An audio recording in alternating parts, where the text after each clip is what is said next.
Hello, everyone, and welcome to Thursday live lessons here on Ukulele Underground Plus. My name is Aldrine Guerrero. I am joined by Mr. Aaron, the voice. Nakamura, say what's up, Aaron. What's up?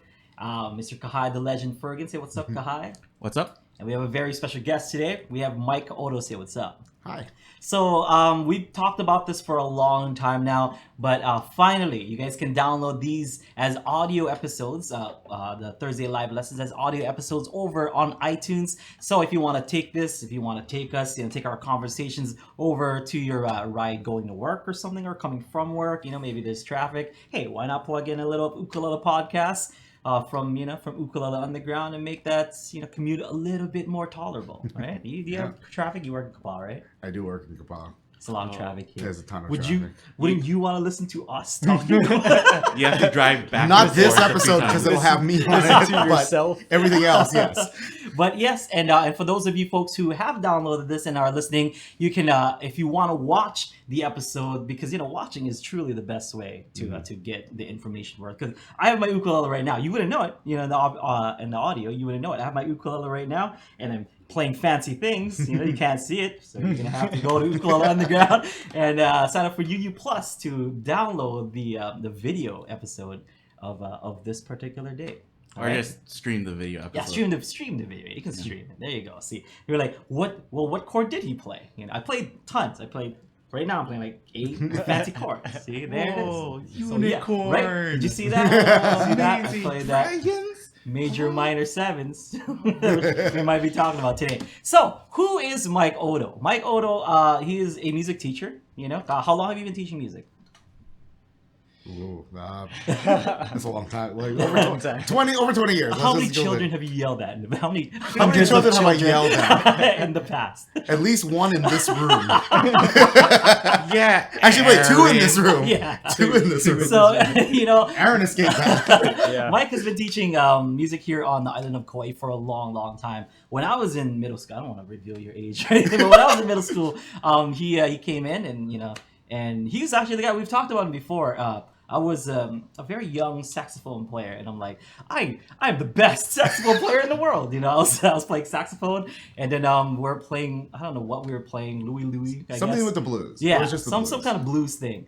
And then and he's there. He's like sitting in for somebody, and I'm like, oh, this is my territory. You don't come into my town, and and solo me out. So I was trying to solo, and he's like, he just destroyed me, and I'm like, wow. First, humility lesson. That was my first lesson from Mike Odo. Is a lesson in humility. Yeah. But he's a very credible music guy. He went to to BYU. He's BYU, played wow. in a bunch of different orchestras and name some of the famous people that you played. He's played with some of the best. David Pack from the band Ambrosia. Ooh, Ambrosia. Let's see, Jeffrey Steele. He's a big Nashville guy. Jeff Dayton, who used to be in Glenn Campbell's band. Wow. In Hawaii, Ride to Helm, John Cruz, Ken Makoakane. Can it? I've been pretty lucky. Oh man. So this guy. This guy. So Look at this just also a disclaimer. Mike, you do play ukulele, right? Very badly. So he does play ukulele, but his wealth of knowledge and music is why we have him on. And we're gonna try to have you on, every now and then. We'll try to, have it as much as possible because we get a lot of questions that that involve music theory and just kind of music in general. And that's kind of what you're doing here. Is that we would like, my knowledge in music and music theory is pretty okay. It's not bad, but we would love an expert opinion because like Aaron never studied music theory. Kahai studied a little bit, but like. What if I'm wrong and these guys are just like, yeah, that sounds right. That sounds like Aldrine would be right. We can all be wrong together. Exactly. So now we have a credible source, so we should be right. So that's what we wanted to do. So that's my intro to Mike Odo. Thursday Live Lesson is a show where we answer any and all of your questions that come to us via email, via the website, anything like that. We answer them. We break it down. We try to explain the best possible answer that we can come up with to help you get better at the ukulele. All right. So with that, do we have any questions that was sent over to us, Kahai? We not really. There's kind of in general though, like a lot of people usually ask about something about music theory that people ask is how do you memorize all the keys and scales? Like, and is it worth it to memorize all of that? Or, well, like, yeah, I don't know, like because there it seems like that's kind of the common thing that people think is like before I can play the scales, I need to memorize them and I need to know what note I'm playing. I need to know all How these many things. sharps or flats. Yeah. Yeah. Is there like is there a fast way to learn it? Do you have flashcards? Or is Do you it have a worth picture? is it worth even learning? Yeah. Is it worth learning? When, Yeah, there when you you're go. starting off, or like at what point would it be worth learning? Okay. Well, the overall question is it worth learning that? Yes. The biggest reason that it's worth learning is because much like when you're practicing the ukulele, learning this stuff gives you a command of music. So that when you hear things, you know what you're hearing. There's been a lot of times, I'm sure, that they hear a cool song on the radio or something and they want to play it, but they have no idea what they're hearing. So they're just like, I'm going to have to fiddle around on this thing until I find it. So the whole scales thing, it's actually a dual thing. A lot of people just think of scales as they're just learning these strings of notes for no reason. There's two reasons for learning it. Number one, every song that you ever play is based off of a scale. So hence, if you know the scale and have mastered it, you won't play the song wrong. Yeah. Because you won't hit all the wrong notes. Also, when it comes to playing an instrument, any instrument, learning your scales on the instrument is super valuable because it teaches you the instrument itself. If you play the ukulele or the saxophone or the bass or anything, and you learn all your scales, then you know where every note is on the instrument, so that if you are given a song, say in the key of C sharp, which would be very daunting for a lot of people, but if you've practiced C sharp up and down your fingerboard over and over and over again, it's not very daunting anymore. You know, the first time you play a B flat chord, that's daunting for a lot of people on an ukulele, because it was for me for a long time. And it was just a matter of playing it over and over and over. So now when I have a song that has a B flat in it, it's pretty easy. Yeah. So if you're trying to play a song in C sharp and it's really daunting, but if you practice that C sharp scale enough, then it won't be anymore, because it'll be just as natural as playing in all the other keys. That makes sense. Makes sense. You're like an everyday man, so you know all these people's problems. Like B flat, I'm having a hard time, and I'm like, oh, it's like this. So that's why we have you in. Right? Very concise answers. And I struggled with the B flat chord for a long time. He's like one of you folks. Now, like Kahai, who's got everything mastered. Yes. I don't doubt that either. So how what would you suggest, the first step in learning and tackling mastering scales and stuff like that? Well, there is a really cool tool that we always use called the circle of fifths. Yeah. Okay, now if you've been in any band class, if you've been in any music class, you've seen this before. It's basically a circle that goes around like this. It looks like a clock. And it starts with C at the top with no sharps and no flats. And if you go one way around the clock, it just adds one sharp at every position. And if you go the other way, it adds one flat at every position. So it's a logical way to learn the progression. So like when I teach, I start with C. Yeah. And then the next two scales that I would use would be F and G on the two sides, because F is one flat, one sharp, and one sharp. And then every couple weeks or so, I end up adding another one and another two and another two until we get to the bottom. Yeah. And then at that point, if you practice those scales and those chords, you have mastered, well, hopefully mastered, but you've learned all 12 keys, major keys in which to work in. The reason they call it the circle of fifths is because if you count the letter names, it's 5 notes apart. So every time you hear people talking about fifths or seconds or this, it's just how many steps, how many notes did you go through? Right. So a second is just 2. So we do have the circle of fifths, and we have one that Aaron designed, and you can like take it out, and it's got like this fancy like. It doesn't have the sharps and flats on it though, so I'm trying to get I'm gonna put it in the chat right now, an image with what Mike is kind of referring to. Yeah, see, that makes sense. Like I didn't even think of it that way, because when I was studying scales, I was just doing the C scale, then now next the D scale, and then like the E, then the F, and so on and so forth. But doing it that way and approaching it that way, where it's like, okay, let's just do one flat first, or no flat, and then one flat, and then maybe one sharp, then 2 flats, so what, B flat, and then you go to to. And a really valuable thing is also that I also tell all students is learn how the scales are constructed. Okay. Because everything starts with just notes. Yeah. Once you learn how to put notes together, they form scales. Mm-hmm. When you take certain parts of them, they form chords. Yeah.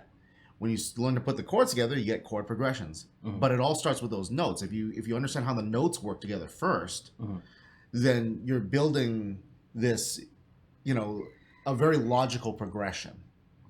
So as a quick one, if you play a major scale, there's whole steps and half steps. Right. So if you're on a piano, it's a white key to the next white key, or a black key to the next black key. Whole step. Yeah, that's a whole step. A half step would be for the white key to the black key, or the black key to the white key. So remembering that when you're constructing any major scale, it's majors, all those whole steps, except between step 3 and 4 and 7 and 8. Yeah. And then you just do the half. And if you do that, you can construct any scale. That's also why I think that's pretty valuable, because say you don't know a particular scale, but you know how to make it, then you can sit down, write it down, and then figure out, okay, well, it's supposed to be this and this and this and this, and then you can transfer it to your instrument and figure out, oh, okay, so this is where the finger goes next. This is where the finger goes next.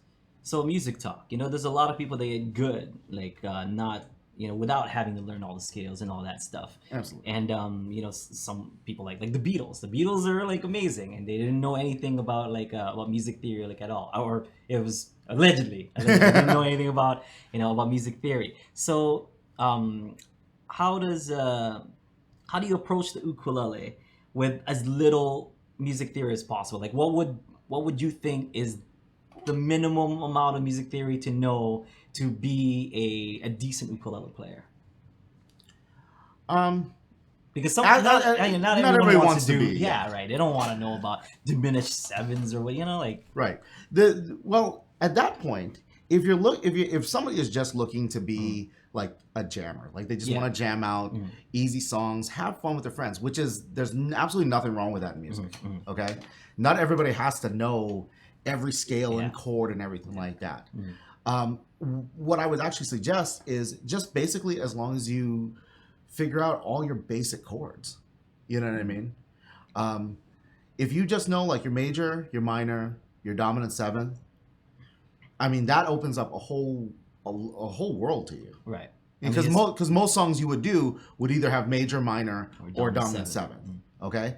Adding after that, major sevens, minor seven, things like that, because that does add on just a little bit. It adds on a little bit of color. Extra color to the chords, and beyond that, I mean, a lot of it is just understanding how a chord moves from one to another.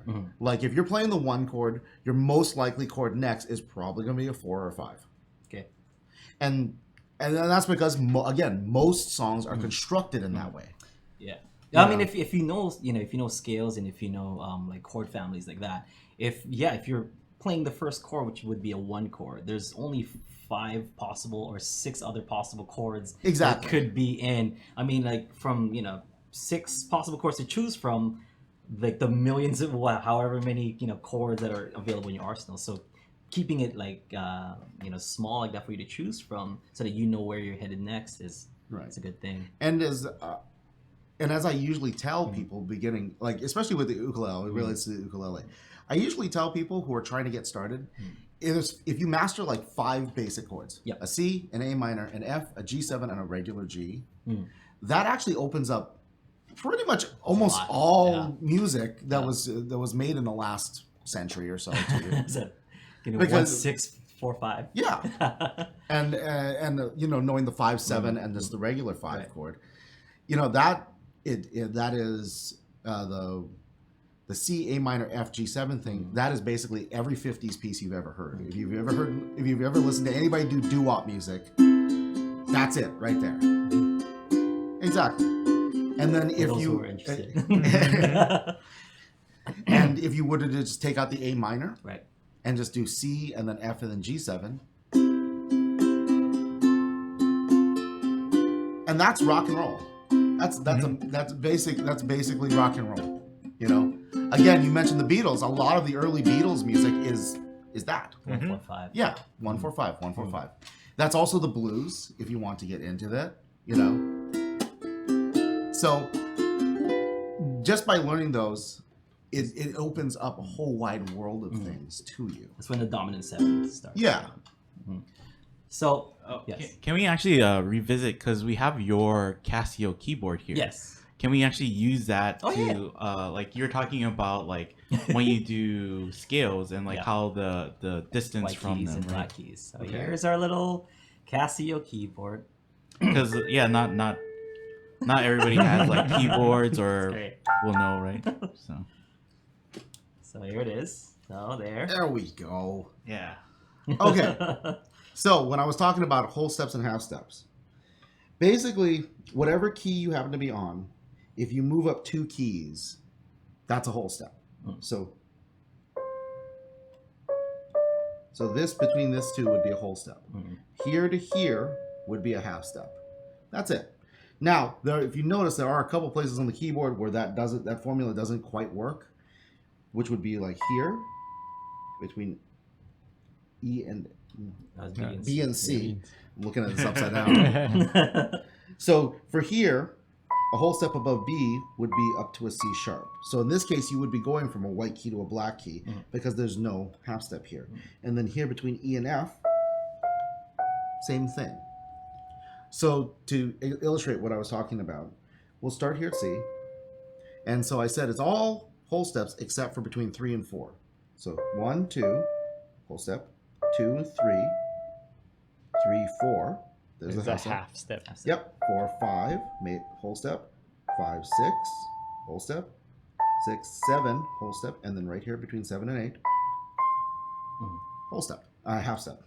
And so you can take this into any key, starting anywhere. And if you just follow that formula, you will get the major scale for that. And that's basically how all the scales are constructed. If you just remember this whole step, half step pattern, you can create all the major scales. And then there's a different formula, which is a half step between 2 and 3 and 5 and 6, and that makes all the minor scales. And we've taught this on like music theory and 102, Ukulele 102. where, like how it applies I put a to link to ukulele, 102 right? in the chat. But it's good. It's good to kind of see it, like on a keyboard like that. And then the way that transfers to the ukulele is that that each fret is a half step. Is a half step. Yeah. So he's talking about, say, he started in the C, so that's that one. And then between 3 and 4, just a half step, and then 7 and 8.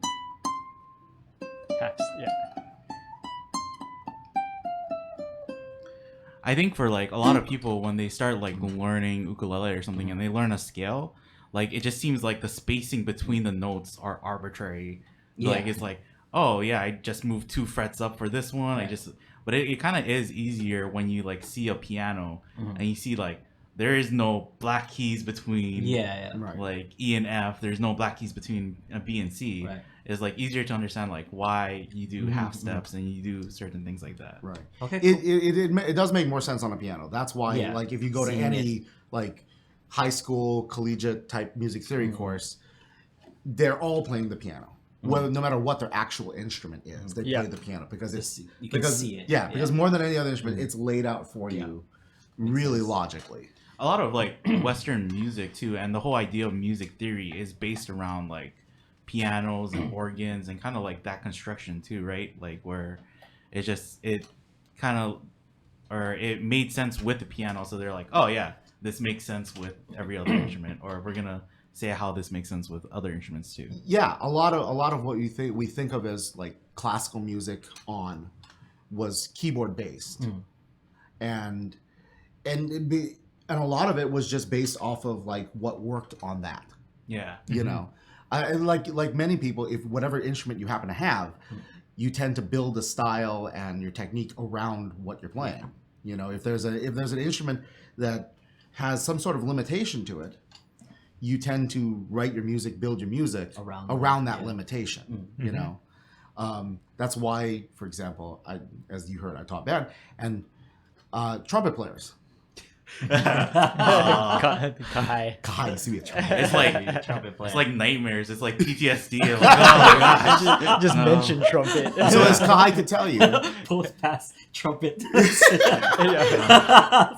So as Kahai could tell you, playing really high on a trumpet is actually pretty difficult. It takes a lot of time and effort to be able to build up your embouchure to be able to hit super high notes. So thereby, when you're writing music, you tend not to write like super high screaming notes because you don't necessarily know if say, a high school or middle school band could play that. As a clarinet player, I know all these ones. There's an area right over here called the break. You remember that? It's that area right here where it's really awkward. Really awkward, and the airflow goes weird. Right. So what do you call that when you hit that? It's called the break. Hit the break. Yeah. So if you're writing music for clarinet players, especially younger ones, you tend not to write stuff around that area because you know they're going to have a hard time with it. The different flow. Yeah. So a lot of Western music was kind of based around, well, what were they playing on? What do they have? And it kind of built from there. Ah, that makes sense. I think that's kind of the cool thing about ukulele too, and the string instruments, is it like, it kind of, I mean, there's good and pros and cons to like every instrument, but like with the ukulele, it kind of takes like what your limiting factor really is, like the neck length of the ukulele, the strings that you have, and how high and low you can play it. But it's not necessarily like, I can't blow that hard, so I can't play that note. It's like, oh, I can't like make my mouth form that shape to make that like super low note or anything. It really is. There's like chords that are difficult to play because you have to put your fingers in weird places. Yeah.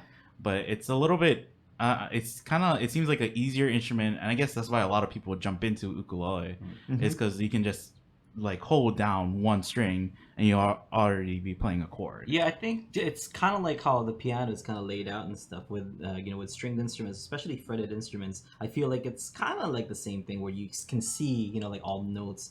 Right there. You might not be able to play more than four notes at a time, but at least you can see which notes you can play to construct chords. Right. Way, Well, one of the things I like about the ukulele as an instrument is that it's one of the instruments that really, from the very beginning, you can do lots of stuff with. And if you just choose to stay in that realm, you kind of can. For instance, like I said, if you learn those 5 chords that we talked about earlier, there is literally thousands of songs you can play. Just chords. Whereas with certain other instruments, it's not really the case. The piano is more logically laid out, but at the same time, hot cross buns. You're gonna end up playing like Mary Had a Little Lamb and Twinkle Twinkle Little Star forever. Excuse me, I can play chopsticks too. And whatever that one, that whatever that one was. Everybody knows that. Keys. Yeah, exactly, that one. You play it with your knuckles. Yeah, Heart and Soul. Yeah. Which, by the way, is banned in my band room. Like Stairway to Heaven at a music store. I will take Stairway to Heaven before I take Heart and Soul. It's terrible. But if you want to learn Heart and Soul, we have that. We actually have Heart and Soul. Actually, a lot more bearable. I'll take that on an ukulele before I take it on piano. Yeah, we have like 3 rules. Kahai know this because he was in our band program. We have 3 songs that you know. Number 1, Heart and Soul. No. Number 2, Furelise. Da da da da da da da da. The reason that's kind of banned we also have because, that on ukulele. Yeah, we have that too. But the reason that's banned, all the classics. The reason it's banned is because people just loop like the first 3 measures over like and the rest over. Of it. Yeah, exactly. No one knows that's kind of the rules. Like if you can't get through the rest of the song, stop playing the first 4 measures over and over. I know I just want to do. That's all I want to do. I know all of Smoke on the Water. What are you talking about? I've never banned Smoke on the Water, actually. Thankfully, So that's nice. It's a nice little intro for all these all these people that want to kind of get into music theory. Now, for those people who are already kind of into music theory, let's talk about things that are a little bit more advanced. So say you have like the 7 chords down, like the dominant 7 chords down. You have all these. If you want to go beyond that, so that's kind of what I've been doing recently. I've been trying to find different voicings for chords and stuff. And when I was talking to you guys about like, I've been kind of jamming with like some jazz musicians and jazz kind of whatever, and it's actually with Mike. And I've been substituting like 9th chords for 7 chords. Right. Could you explain how that works? Because I was like, I didn't know you could do that. And then like the 6/9 chords on top of that. So you want to explain that a little bit? Well, okay. Basic chord construction works with just numbers. So if you have your scale going all the way up, the basic chord is the first note, the third note, and the fifth note. Okay. So in a key of C, C, D, E, F, G, A, B, C. First one is C. There's actually a whiteboard behind you guys. You guys want to? I don't know if you want to use that for. There you go. Oh, somebody was asking in the chat what were the other two bands. Oh well, no, sorry. Heart and Soul's one. What did I say? Furley's is another one. The third one actually ended up being that dun, dun, dun, dun, dun, dun, because people would just play that over and over. Just that. I don't even know. Yeah. I don't even know. I don't want to know. Keys song. I don't want to know what that song was. So it's Furley's, Heart and Soul, and that. It's if you're around a piano school, trust me. My first job teaching was as a piano in a piano school. As an aside, that's where I met his sister. Oh yeah. I met Kahai's sister when she was like 5 years old taking piano lessons from us. Should I tell her some Vanessa Carlton song? Stop. PTSD. PTSD. She has to watch these videos, man. Yeah. Bringing up all kinds of stuff. Okay. 1, 2, 3, 4, 5, 6, 7. Okay, so basic right here. 1, 2, 3, 4, 5, 6, 7. Okay? So if we were going to try and make a chord, the basic chord is the first one, C, the third one, E, and the fifth one, G. Now, you might be looking at this and saying like, wait, there's only 7 numbers here. Where's all the other ones coming from? Yeah, where's a 9? Okay, Where's a 13? So what would happen is if I just kept going, so it'd be 7, then 8 would be another C, and then it would start over, D, E, F, G, A, B, C again. So you would just keep counting the numbers. Okay. So the 9 would technically be another D. Right. So it'd be 7, which is a B, 8, which is a C, 9, which would be a D. Okay, and we would just keep going on and on. I just don't have enough space to write all that legibly. So basically that's the whole idea of it is if you make like about a 2-octave scale, so C to C to C again, and then list them, then just number all of them. You will see 1, 3, 5, 13. 7, 9, 11, then 13. Okay, so like I was asking, so let's keep the whiteboard there. Yeah. Like let's keep the whiteboard up. So on a 9 chord, right? So say C E G, so the 9 would be D. So it'd be C E G D, right? Right. So I've been kind of using that as a substitute for the dominant 7, which is C E G B flat. So let's explain like the dominant 7. So okay, so this actually goes back again to more of a scale thing. All right, a specific scale. All right, so how you the basic way of how you make a dominant 7th chord is you take the 1, 3, and 5, take the 7th note, and then lower it by a half step. Why? So why is that called a dominant 7, and why is it B flat? Okay, this is gonna get into. There you go. So Mike, yeah, this is what we want. Why? Because I'm asking that. So because we don't know. Yeah, we don't know. Yeah, these are things that I don't know. So with music, there's such a thing called modes. Okay. They come from Greek music. Okay. So there is a mode for each scale. So in each scale, each note has a mode that goes with it. So what it basically means is the easy way to think about it is play the scale starting on a different note. Okay. So this is the basic or the Ionian scale. And that's a basic one. Number 2, which would be D to D with no sharps and no flats. That's the Dorian scale. See, you already know more. See, like we know like the modes and stuff, but you could actually name the modes. Yeah. We always make fun of people like, oh, they just said like Aeolian, that's number 6. Yeah. We don't actually know it though. We know they're there. Yeah. All right. So number 5. Right over here would be called the Mixolydian scale. Okay. Number 4 is Lydian. I don't know why Mixolydian can't, because I don't speak Greek. But number 5 is called the Mixolydian scale. But also it's known in music theory outside of Greek music as the dominant scale. Okay. The dominant mode. Okay. So that's why. So if you look at any of these from say G to G, would not have. With no sharps, no flats, that would be a G with an F natural, not an F sharp. Right, so. Yeah. Exactly. So that's how that got its name, the dominant chord, because it comes from the dominant mode of that. Okay? So that the seventh note in that Mixolydian scale. So yeah, so in any Mixolydian mode, the seventh note would have ended up being flat, and everything else would have basically been the same. So desune. So that's where that comes from, and that's how the chord just became known as the dominant chord. Okay. Okay. So that's where that comes from, and now it's dominant seventh. So okay, so in a C, C dominant, 7, C would be the Mixolydian scale for an F scale. For an F major. Oh, so in an F major scale, C would be the Mixolydian, right? Correct. And that's why it would be C, E, G, B flat, because the B flat comes from the key of F. We had a breakthrough, ladies and gentlemen. Can you, for people who might be like a little new to music theory, can you write out like the F scale too, like to show them like what exactly Aldrine is talking about? Oh, we also that's right. It's because I just skipped ahead for a second there. Okay, so explain what just happened. I'm gonna have to put this down so you can't see it for a second. Explain what just happened. Oh yeah, write that stuff down. All right. So while he's writing that stuff down, once again, letting you guys know that this is available for download over on iTunes, and the rest of the episodes from here on out will also be available on iTunes. So, or can we get backlog stuff too, or just from here on out?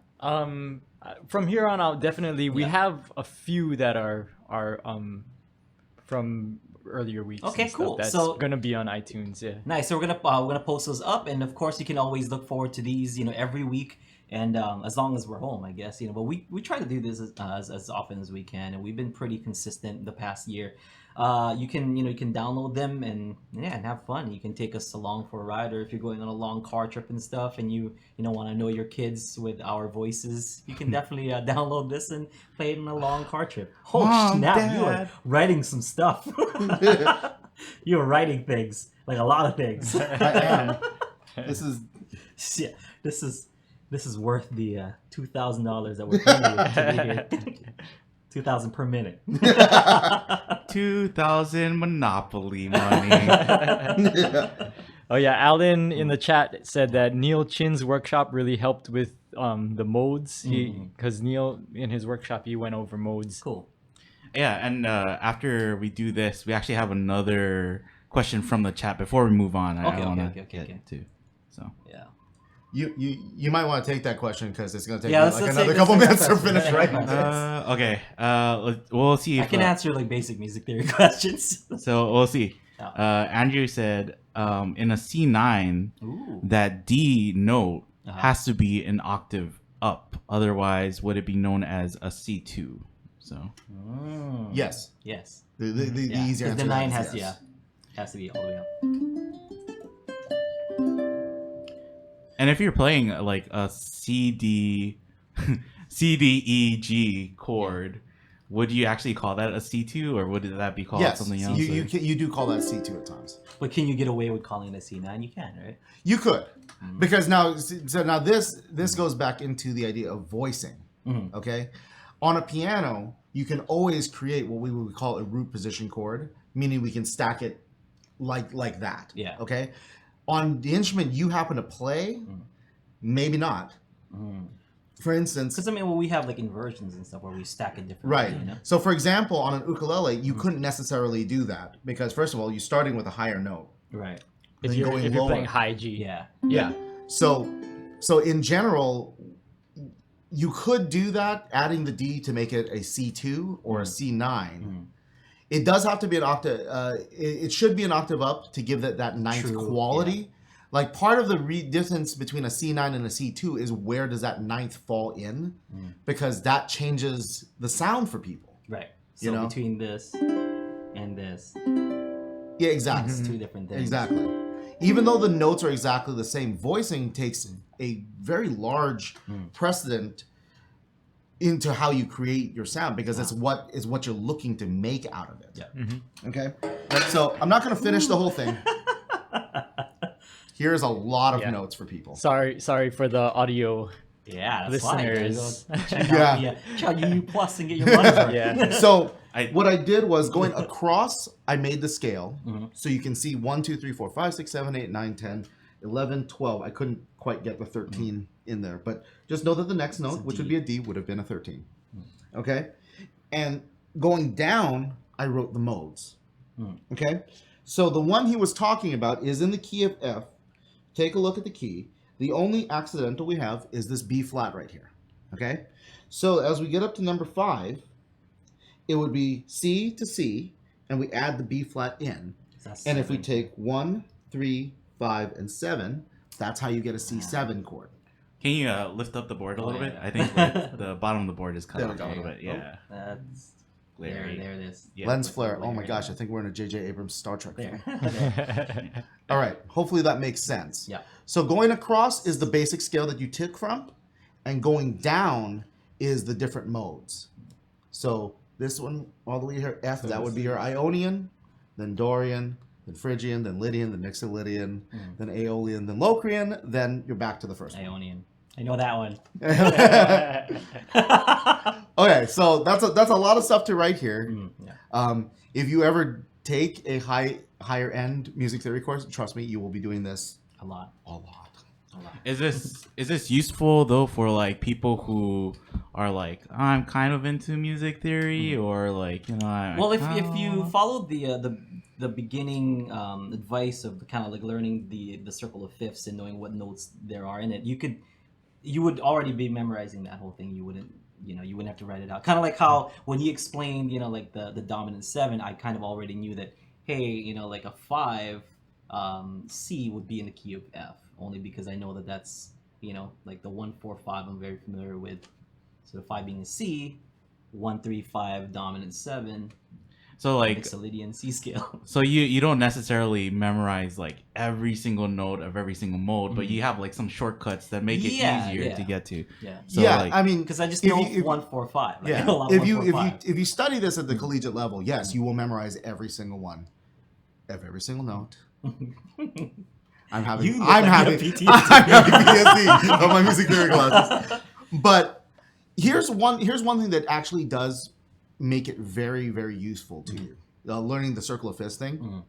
If you're playing a song and you find that the key doesn't work for you, you have to move it to another key. So understanding the chord relations, the 1, 4, 5, and then understanding all the keys you could go to would allow you to remember the 1, 4, 5 in that key too. Yeah. So if you're going to transpose. Exactly. And yet a lot of people would say, I'll just buy a capo. yeah. Now, you can. Now, while that is super useful, there is one instance in which it actually makes things a little bit harder. Okay. The side note is I used to play with a really good musician named Dave Tamaoka. If you've ever heard of him, he's an amazing guy. Look him up. It's pretty good. Yeah. Good. I've ripped him off a couple times. And you mean the guy from Penny Lane? Like, Yeah. Oh yeah, the Penny Lane guy. The Penny Lane guy. Long shot 808 guy. Oh my gosh. That's even older. Yeah, we're going back. So nobody in our chat knows what we're talking about. Strictly right. Kauai family. So Dave is a great guitarist, but he wasn't necessarily the most like educated guitarist. He was just one of those guys who can really just play from the heart. So what would happen was he would write his songs and he knew like a lot of the basic chords for his guitar, but then he would have to fit the song into the key that he could sing it in. So he would slap a capo on it. Oh, you play everything in G or something. So if he was thinking like C, F, and G7, and then he would take the capo and stick it on like the 3rd fret. Yeah. Well, he would just say, "Oh, it's a C, F, and a G7." Then if I, as a bass player, play C, F, and G7, guess what? It doesn't match anymore. Yeah. Okay. Yeah.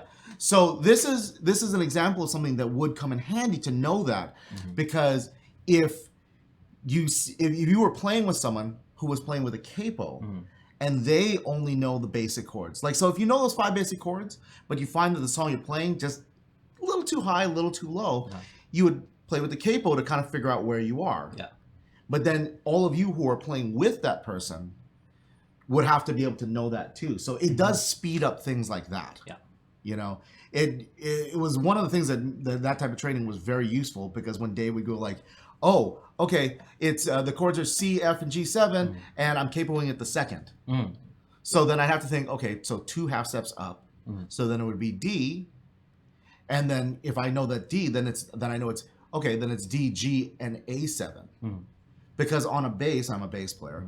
We don't tend to use capos. So when he would do that, I would have to quickly figure out what he was doing. I could use a capo. I don't think I've ever seen one. You'd be the lamest bass player. That'd be terrible. That guy just pull up a capo. Also, I can imagine wouldn't be invited anywhere. I can only imagine how big and unwieldy a bass capo would look. There's a market for it. There's a market for it. It would look like those things that used to close like bags of chips. All right, so back to my original question. So now that we know how dominant sevens work, right? How is it that like a ninth can be used as a substitution for that, dominant seven? Well, the idea is simply this. Whenever you add extensions, that's what we mean, anything past basically 5. Whenever you add extensions onto chords, what you're really doing is changing the voicing, the sound, the character of the chord, okay? So on a very simple level, there's no logical reason to do it other than you prefer the sound of that to the one you've been making. So why does that work and why does that work there? Why does that work there? Yeah. So for example, for the people who are who are wondering, so if I'm playing, say that C, F, G, right, or it's G7 in this instance, G7, C, I can play a C, A minor, F, and a G9 to the C. So that 9 will give me kind of like that dominant 7-ish, sound that leads me back to the one chord. Okay. The explanation for that is that whenever you add in these notes. You're adding what we call tension. Okay, so play that G9. Oh. That top note, when you're thinking in terms of any key, there are certain notes that make you feel like it has to resolve. So play the G9 chord back to the C. All right? Now, there's a logical way to explain this. But it's really complicated, and there's no need for it. The basic way to think about it is that with the G9 chord, it sounds like you're like standing on a ledge almost. It feels incomplete, and it will feel complete when you resolve and go back to the C. Okay, a lot of it has to do with for the longer explanation. A lot of it has to do with tension, what we call dissonance. There's certain notes that have consonants; they go really well together. And there are certain notes that have what we call dissonance, which has less. So when you play the dissonant notes, there's like a tension there. The notes clash in a good way. And the way to fix that is by resolving back. Okay? So for instance, in that G9 chord, let's see. So G, you're talking about an F. What do you mean? No. Well, I'm adding that A in there. Oh, sorry, G. I just woke up like an hour ago. He's legit, folks. Don't let that fool you. I like the idea that somebody, actually, it's a G. Fix the glasses. Actually, the 9. Yeah, no. Okay, so what it is the G and the A as the 9th, they clash because they're right next to each other. On a piano, they would be right next to each other. You've stretched that out a little bit by putting it away from there. All right, but that clash of the two notes is still there. You still hear that tension. Between the 1 and the 9? Okay. Yeah, okay. between 1 and 2, you would hear it even more. Okay, because they're in the same octave. Between 1 and 9, you're still hearing it, but it takes a little bit more of a pleasant sound. But what's happening is that A that you're using, right, is one of the basic notes for C too. So it just takes a different character to it, because the relationship between C and A and G and A is where there's tension between G and A, and then there's not so much tension between C and A. Is there any way that you could play C and A and like just those two notes and show the difference between, if you say like the sound? This is the C and then this is the A. So that's what Yeah. So if you listen to that C and A. So this is that C, this is that A. Yeah. You see, it sound good together. Yeah, you don't really hear a lot of that tension. Yeah, whereas you try to play the G and the A. Oh yeah. it's like, Yeah, too close. The two notes are too close together. Exactly. And even when you stretch it apart for that ninth, yeah, you're still gonna somewhat get that tension. It's basically just how the two notes relate to each other. Yeah. And so as you're resolving, this is why, you know, generally every song ends on the 1 chord. Because no matter where you were before that, on the 4 or the 5 or the 6, whatever, the resolution is always, that 1 chord is always going to be the most basically kind of relaxing to the ear, and it's going to sound like, okay, now we're done. It's a good massage, like all the tension gets or we've referred to it on this show as like home. It feels kind of like home. Yeah. Like you went somewhere, you know, like the 4 sounds like you went somewhere, 5 sounds like the road home. Right. You know, and then whereas 1 becomes brings home. you home. Now there is another name for one of those. If you play a 4 chord, play the F to the C. That was one of the first resolutions used in Western music, and everybody calls it the Amen. The Amen. Because if you've ever sung church music, Amen. Exactly. Yeah. Exactly. That's true.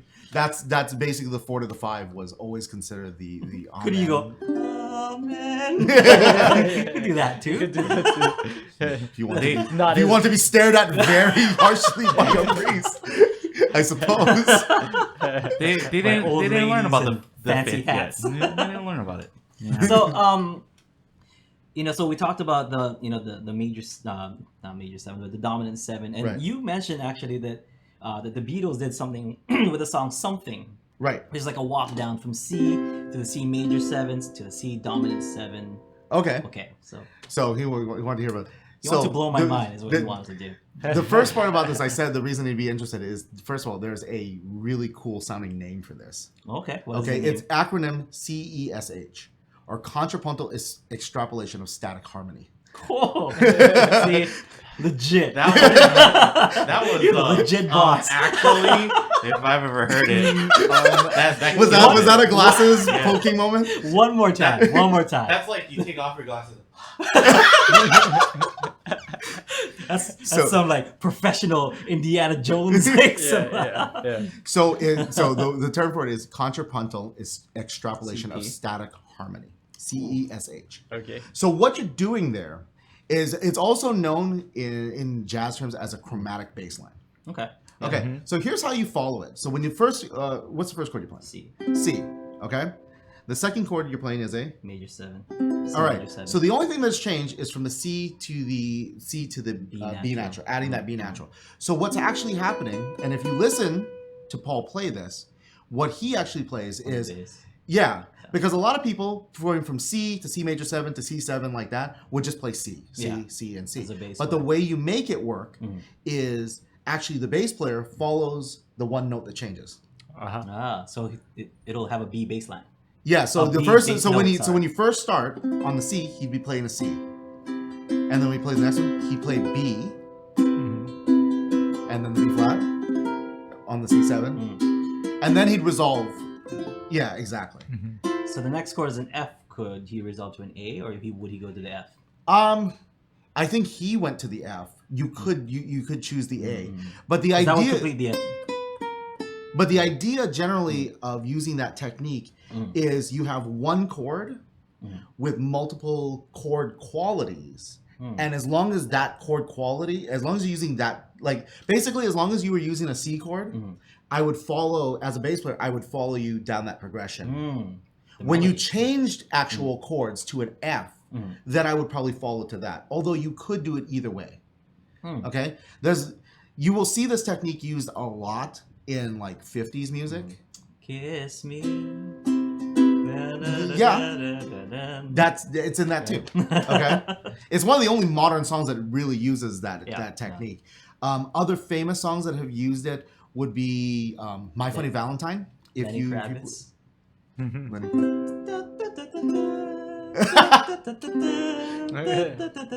But then we're talking about ripping off the Beatles again. Yeah, pretty much. Lenny McCartney.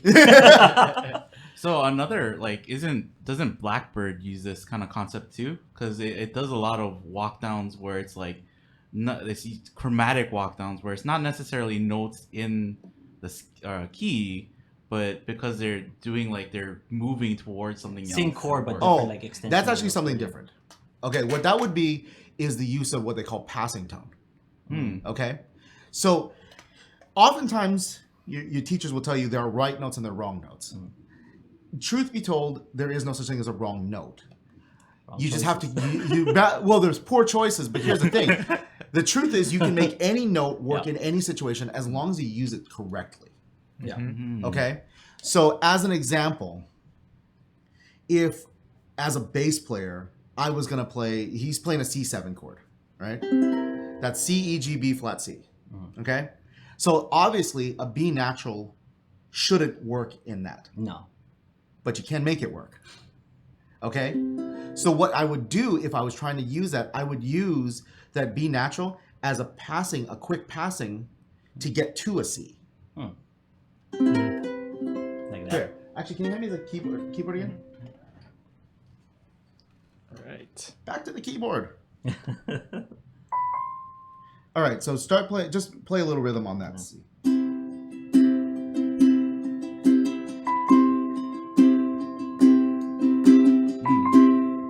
So that's a passing tone is Where the B. you started on the B I started on note, the B. Yeah. Yeah. which So doesn't appear anywhere in this or doesn't appear in that anywhere in the chord. scale In that- or that in- chord. in that chord. And yet it sounds right. Yeah.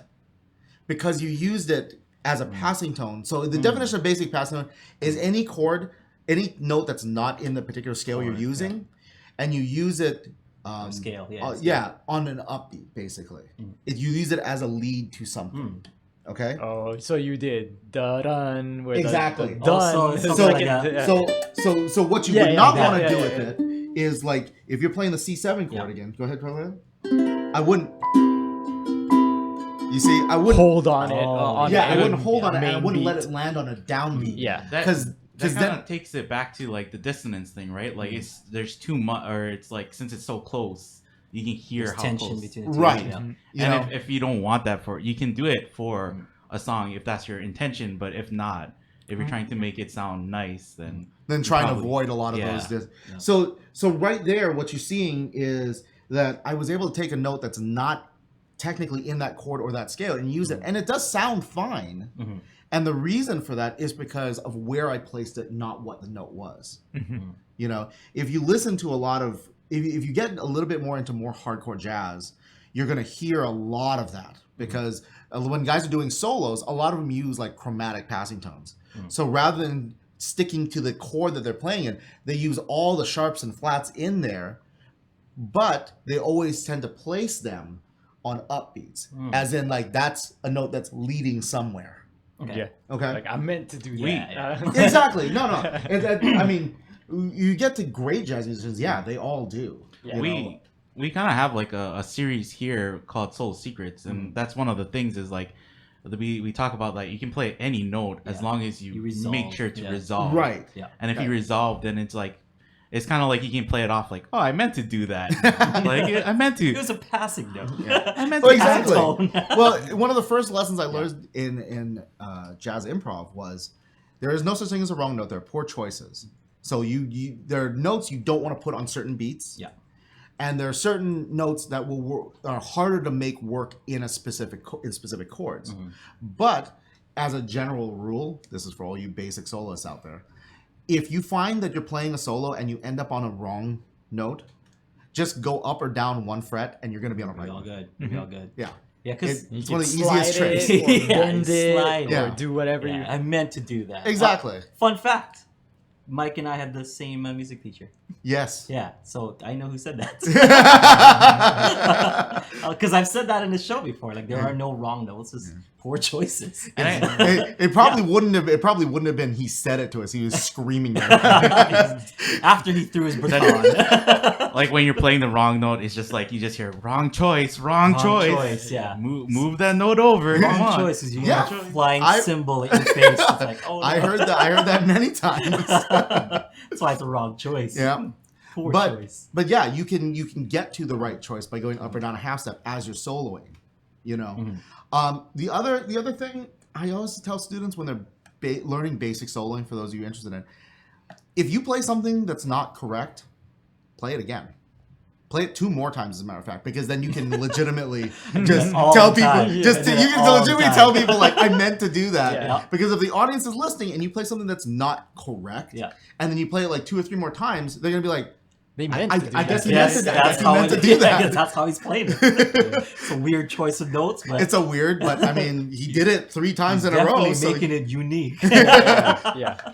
he did it 3 times in a row. He must have meant to do it. I do it all the time just to be like, oh, I guess that's I think that is like one of the biggest things that like, or people who start off soloing and that you can kind of tell like, oh, that person didn't mean to do that, is that they'll hit something and they'll stop. Or Yes. cringe, Stop. or- Yeah. And it's like They'll you can cringe feel a like, little. oh, like that wasn't right. Mm. But like, yeah, if you kind of keep I think that's where it's like, if you keep the rhythm and you keep the groove and you're just like, I'm gonna just keep playing that thing. I don't care what they say. Then it's like people, it's kind of, you're forcing people to like listen to me. I'm gonna make this wrong note over and over. Sometimes like I'll play it like I'll even highlight it. Like if I mess up and stuff, I'll just play it. Hammer on it for a Yeah, little I'll bit. just play the crap out of it. Yeah. Just be like, it is this note. But I mean that also does come with like confidence too. Right? Yeah, You have that's true. to Yeah. kind of know what you're Swagger. doing and be able to like pull it off, Yeah. right? Right. Well, it's partially that, and it's also like, once you become a little more educated in all these things, your idea of being able to see like the big picture of the solo you're doing and the piece you're playing, that does change. And within the context of what you're doing, the possibilities become a lot more endless. If you're just focused on this one measure, this one chord, this one scale, then yeah, it's gonna seem like you are stuck in this little box, and any wrong note you play is gonna like, just Yeah, be yeah. Oh, right that's there. so with terrible. you. That's- yeah. But if you think about it in the context of the entire song, Right. if you're playing like a 1 minute solo and you play like 1 second of a wrong note, what is that in context to your entire solo? Yeah. People not necessarily gonna remember that. Yeah.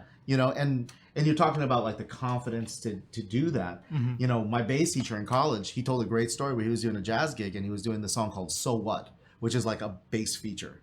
The bass plays the melody, the bass plays the first big solo. Ooh. Who does that? It's a Miles Davis song off of Kind of Blue from Legit 1950. boss. the legit boss. Like, gotta do that like that lean too. Yeah, legit boss lean. So Paul Chambers was the bass player. Anyway, so it's a very famous song. Every jazz bass player has played this song at least 1 million times. 1 million And my bass teacher, he was playing that song, and it's actually a very easy song to get lost in. So it's 32 bars long, and the first 16 bars are D minor 7. Then 8 bars of E flat minor 7. Then 8 more bars of D minor 7. Oh. So D So minor it's- 7, and then E And flat For minor 16 7. bars, Yeah, E but flat you minor just 7. hold it for 16 bars. And so then like 8 more it's bars of yeah. D. easy So- to lose count. It's Yeah. super easy to lose count. So he was playing his solo one night, and he just got super lost. Like you switched and he didn't. No, I wasn't playing with him. Oh. This is my bass teacher. So Yeah. no, he was telling us this story when we were talking about this in one of my lessons in Okay. college. Okay. And so he was like, "Yeah, man, I got super lost. It was D minor everywhere, and I didn't know where anybody was." And so he thought, and people are playing, and even his bandmates got like, "What are you doing?" Yeah, where- So he are was, they? so he just kind of Yeah. like said, "Okay," and he kind of waved them out, Yeah. so they stopped playing, Yeah. and then he just started going nuts, just playing all over the place, playing, Back in bar one. and he kind of went like this, so they knew he was coming in, and then he just hit the melody, and everybody just jumped in with him, and it was really cool because he was completely lost and had no idea where he was, and then he was able to just because he was just like, everybody back. okay, it'll be where I say it is. Yeah. And everybody was able to kind of pay attention and just jump in on that, and bing, it was pretty cool. Good.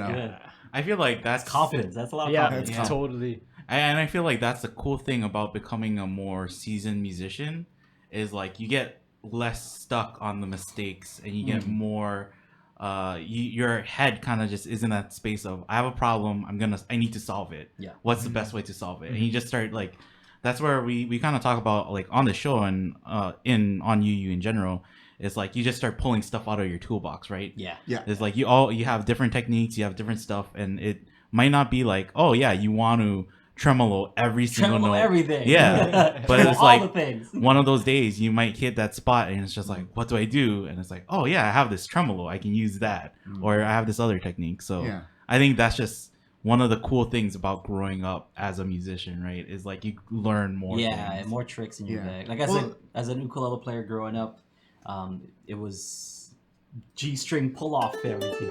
Now it's tremolo everything. You know, so it's kind of cool to see the little changes. The 90s, it was pull off everything. Well, you know, and what Kahai just said, you know, in a real world situation, if you're playing a real gig and you make you boff anything, no matter how big or small it is, if you bother to take the time to mull about it, how many more notes are going to go by that you are not thinking about? You know, that's the thing. When with my students too, when we're dealing with this stuff, I say, if you make a mistake, just keep going. Because if you bother to think about that mistake, you will make 10 more thinking about it. Thinking about the one you made. You know what I mean? Just keep going. Just keep going. The song moves on. You know? That's a good place to place a bookmark on the Mike Odo saga here. So it's been really good. Yeah, man. we're gonna have to bring him back. Yeah, so we're gonna try to keep it regular. Like we'll try to bring you back every so often. This has been great. I've enjoyed this episode. Yeah, there's like a ton of people who are just saying that this one has been really good. They're gonna re-listen to it. They want to like make sure they catch everything. So it definitely like this is the inaugural podcast episode. So this is a good episode 1, to start off with. And Mike, we'd like to thank you for this is a weird handshake. There you go. Thank goodness most people are real friends listening. Real friends on the audio. Get the hand out of there. Brothers don't shake hands. We hug. Well, so thanks for having me on. No, thank you so much, Mike. And by the way, if you guys are just joining us or joining us midway, you missed out. Yeah, you missed out on some good stuff. But you can download this over on iTunes. Just search for Ukulele Underground, and you can find it there. You can download this episode and future episodes as well. I mean, I guess not right now. There's not time travel. It's happening right now. Yeah. So when we release them, you can download them as we release them. It's gonna be great. Like I said, you can take us for long car rides or plane rides or anything like that. Or if you want to just just listen to some ukulele talk. I said you talk. You don't necessarily have to practice all the time. You can listen to other dudes talk about ukulele. And for those of you folks who want to see what we're doing, you can head over to ukuleleunderground.com, sign up for UU Plus, and you can stream the video episode of Thursday Live Lessons. And if you guys have any questions, you can always email us, and you can reach us over on the website. So the website has all that information. You can message us there. You can email us there.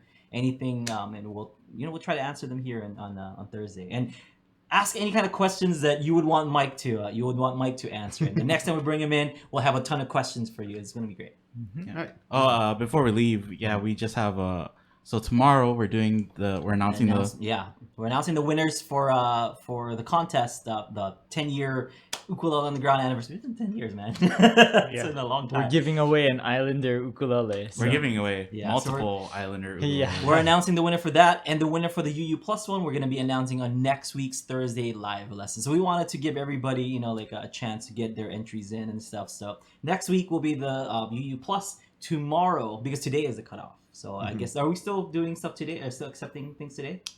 There's like a few entries coming in, so I think let's make it fair for everybody. Take it in, and then. So let's just say 12 o'clock. 12 o'clock tonight. I'll be looking. 11:59. Hawaii time. You can. It's a lot of time for people. So if you're living in the East Coast, it's like 5 a.m. or something.